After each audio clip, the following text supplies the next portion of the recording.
As formas da celebração. Seguindo as indicações do Concílio Vaticano II, o Ordo Penitentiae predispôs 3 ritos que, ressalvados sempre os elementos essenciais, permitem adaptar a celebração do sacramento da penitência a determinadas circunstâncias pastorais. A primeira forma, reconciliação individual dos penitentes, constitui o único modo normal e ordinário da celebração sacramental e não pode nem deve deixar-se cair em desuso ou ser descurada. A segunda, reconciliação de vários penitentes com confissão e absolvição individual, ainda que permita nos aspectos preparatórios realçar mais os aspectos comunitários do sacramento, vai confluir na primeira forma no ato sacramental culminante, que é o da confissão e a absolvição individual dos pecados. Por isso, deve ser equiparada à primeira forma no que toca à normalidade do rito.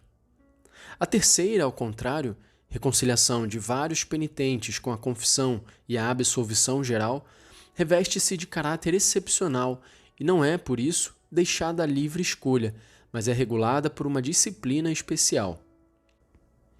A primeira forma permite a valorização dos aspectos mais pessoais e essenciais que estão compreendidos no itinerário penitencial.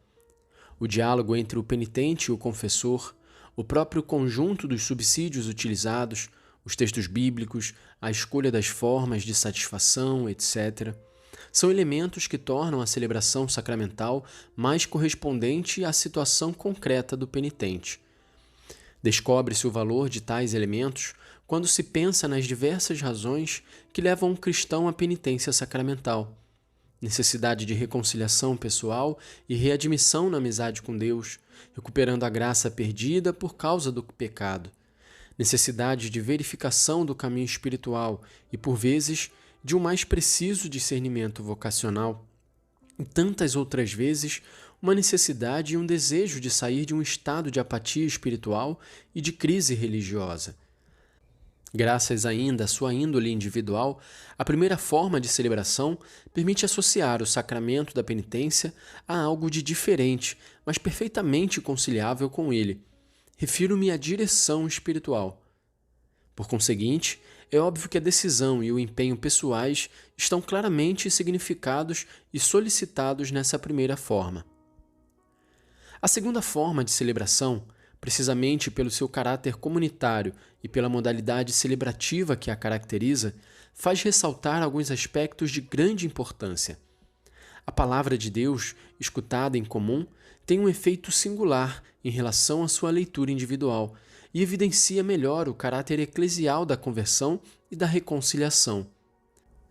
Essa celebração resulta particularmente significativa nos diversos tempos do ano litúrgico e em conexão com acontecimentos de especial relevância pastoral. Basta acenar aqui apenas que para tal celebração importa haver a presença de um número suficiente de confessores. É natural, portanto, que os critérios para estabelecer a qual das duas formas de celebração se deva recorrer sejam ditados não por motivações conjunturais e subjetivas, mas pelo desejo de obter o verdadeiro bem espiritual dos fiéis em obediência à disciplina penitencial da Igreja. Será bom recordar também que, para uma equilibrada orientação espiritual e pastoral neste campo, é necessário continuar a atribuir grande valor ao sacramento da penitência e educar os fiéis a recorrerem a ele, mesmo só para os pecados veniais, como atestam uma tradição doutrinal e uma prática já seculares. Mesmo sabendo e ensinando que os pecados veniais são perdoados também de outros modos, pense-se nos atos de contrição, nas obras de caridade, na oração e nos ritos penitenciais.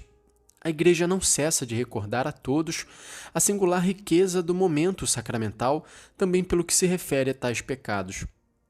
O recurso frequente ao sacramento, a que estão obrigadas algumas categorias de fiéis, reforça a consciência de que também os pecados menores ofendem a Deus e ferem a Igreja, corpo de Cristo.